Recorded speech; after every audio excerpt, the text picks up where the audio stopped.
Mesdames et messieurs, chers concitoyens gabonais, bonjour.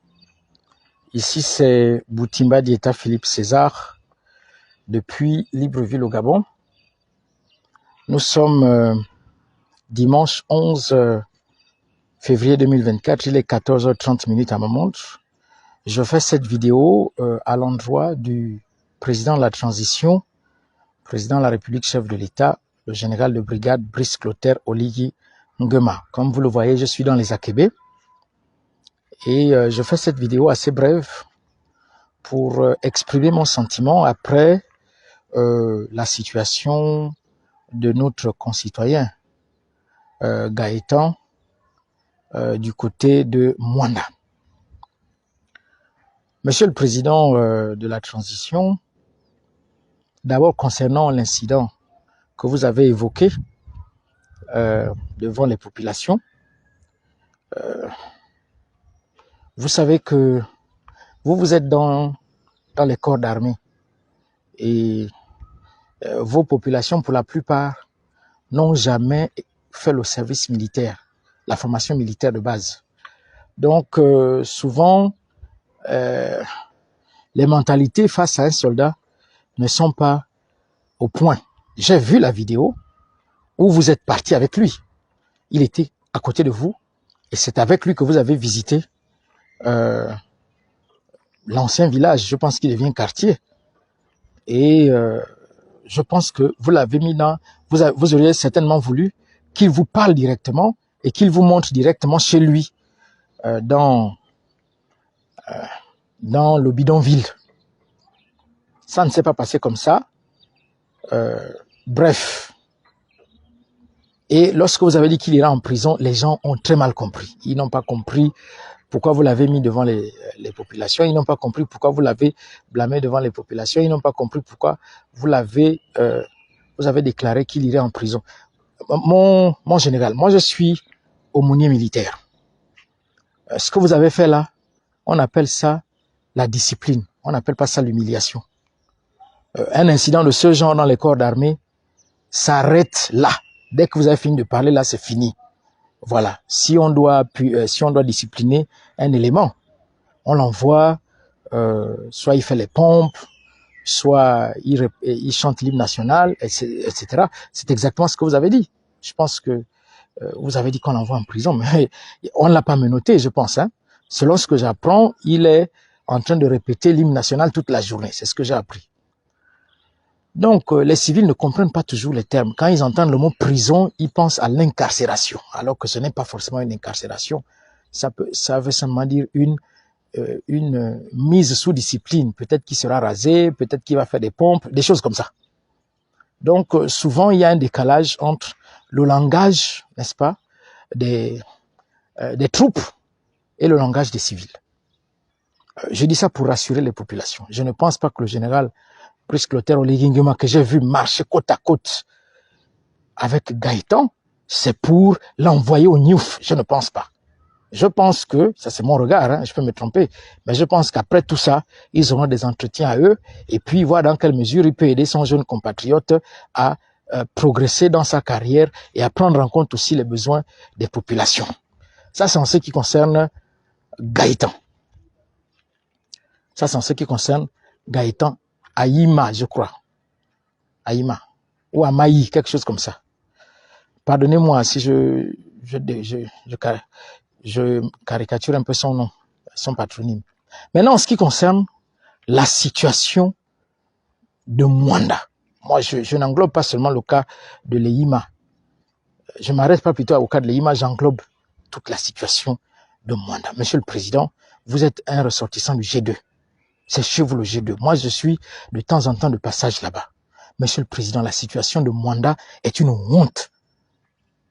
C'est une honte provinciale, c'est une honte nationale, c'est une honte internationale. Parce que la ville de Mwanda est le plus grand site de manganèse au monde. Et la ville de Mwanda est dans cet état. Ce n'est pas possible. On ne peut pas continuer comme ça. On ne peut pas continuer comme ça. Mwanda aurait dû être l'une des villes les plus épanouies sur la face de la terre. Mais quand on arrive même à la gare ferroviaire de Mwanda, Monsieur le Président, Je ne sais pas si vous êtes passé par la gare ferroviaire de Mwanda. C'est clôturé de tôle un peu à gauche et à droite. Ce n'est pas possible, Monsieur le Président. Ce n'est pas possible. Et je ne dis pas que c'est la faute de la direction générale de Comilog. Mais il y a certainement des responsabilités qui doivent être identifiées. On ne peut pas continuer comme ça. Ça, c'est la première chose concernant la situation de Mwanda. Deuxièmement, il y a l'impact socio-économique. Hein? J'étais à Mwanda là au mois de janvier. Monsieur le Président, Mwanda que j'ai vu là au mois de janvier, quelle est la différence entre la ville de Mwanda, qui a une multinationale, et la ville de Malinga, qui n'a rien du tout? Dans certains quartiers, bien sûr. Malinga n'a pas de multinationale. Mbigou n'a pas de multinationale. Mimongo n'a pas de multinationale. Fougamou n'a pas de multinationale. Hein? Monsieur le Président, Ndiolé n'a pas de multinationale. S'il y a des situations de précarité là-bas, on peut comprendre. Mais la précarité que je vois à Mwanda, comme si vraiment, il n'y avait rien. Il n'y avait aucune société, il n'y avait rien du tout là-bas. C'est pas possible. Monsieur le Président, on ne peut pas continuer comme ça. On ne peut pas continuer comme ça. Il faut que ça change, Monsieur le Président. Pour en venir maintenant à la situation de l'EIMA, c'est-à-dire les populations qu'on doit transplanter. Je n'aime pas trop le terme de guerpie. On doit transplanter les populations parce que la zone est une propriété minière de la compagnie minière Logoué. Il faut le reconnaître. Bien. Mais ce n'est pas seulement de Comilog qu'il s'agit, c'est pas seulement de l'EIMA qu'il s'agit. Il s'agit ici de l'accès à la propriété des populations gabonaises en général et des ouvriers de nos entreprises privées en particulier. Les gens ont des primes de logement. Les gens ont des primes de transport pendant toute leur carrière. Et ils n'arrivent pas à épargner pour se construire des logements sociaux. Moi, je vous fais la proposition. Elle ne vient même pas de moi. Elle vient de votre Premier ministre actuel, qu'il avait déjà faite en 2014, lorsqu'il était Premier ministre de votre prédécesseur. Le docteur Raymond Donsima, docteur en économétrie, excusez du peu, c'est-à-dire qu'il a étudié comment mesurer l'économie.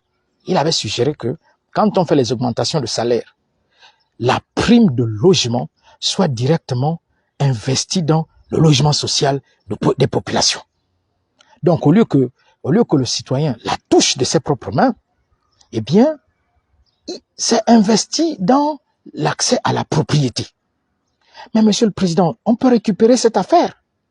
Faire en sorte que toutes les primes de logement au Gabon soient investies dans l'accès à la propriété. N'est-ce pas? On peut faire en sorte que toutes les primes de transport au Gabon soient investies dans l'accès aux véhicules. C'est-à-dire qu'on conduit les Gabonais à passer les permis et on aide les Gabonais à acquérir des véhicules. Ils ont accès à la propriété, ils ont accès aux moyens de transport.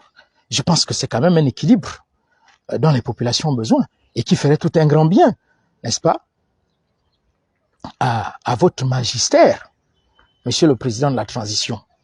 Évidemment, quand on va faire ça, il faut aussi arrimer les prix des marchandises à la réalité de la prime du logement et à la réalité de la prime de transport. Si par exemple quelqu'un a une prime de logement d'une valeur de X et que les prix des matériaux ou bien les prix dans les sociétés immobilières c'est X fois 10, ou bien c'est X puissance 10, il fait comment pour avoir accès à la propriété? Donc voici un peu ce dont je tenais à vous parler aujourd'hui, Monsieur le Président de la Transition, dans le vif espoir que ça vous parvienne. Je vous remercie de m'avoir accordé un peu de votre attention. Honneur et fidélité à la patrie, je vous remercie.